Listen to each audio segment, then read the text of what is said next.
कहानी आश्वनी कुमार मीना। सपनों को रफ्तार देने वाला स्मार्ट लोको पायलट। राजस्थान के एक छोटे से गांव में जन्मे आश्वनी कुमार जब्र सब्र सेठ शुरू से ही एक अलग सोच वाला बच्चा था। बचपन से ही उसकी आंखों में बड़े सपने थे।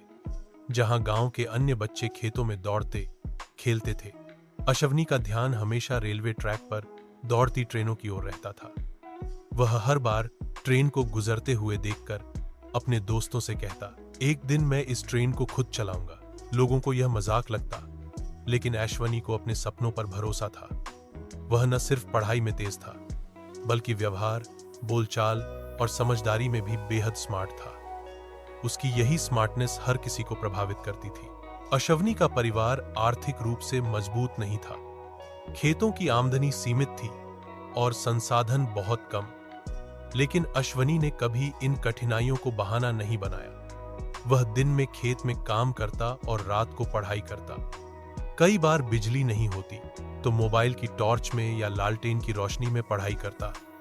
उसका सपना था लोको पायलट बनना और अपने इंजन को खुद चलाना।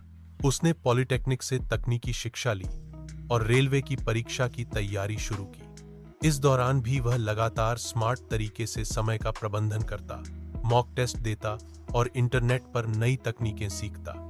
यही उसकी स्मार्ट अप्रोच थी, जिसने उसे दूसरों से अलग बनाया। आखिरकार उसकी मेहनत रंग लाई और भारतीय रेलवे में उसका चयन लोको पायलट के पद पर हो गया। जब पहली बार वह इंजन में बैठा और ट्रेन की सीटी बजाई तो उसकी आंखें भर आई। उसे वह दिन याद आया जब गांव वाले उसे कहते थे, किसान का बेटा ट्रेन क्या चलाएगा। आज आश्वनी कुमार मीना न केवल एक जिम्मेदार और कुशल लोको पायलट है, बल्कि वह युवाओं के लिए प्रेरणा भी बन चुका है।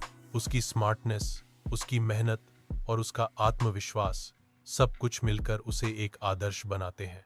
गांव के बच्चे अब उससे मिलने आते हैं और वह उनसे एक ही बात कहता है, सपने देखो, मेहनत करो और स्मार्ट बनो। अपने दिमाग और दिल दोनों को साथ लेकर चलोगे तो कोई भी मंजिल दूर नहीं। सीख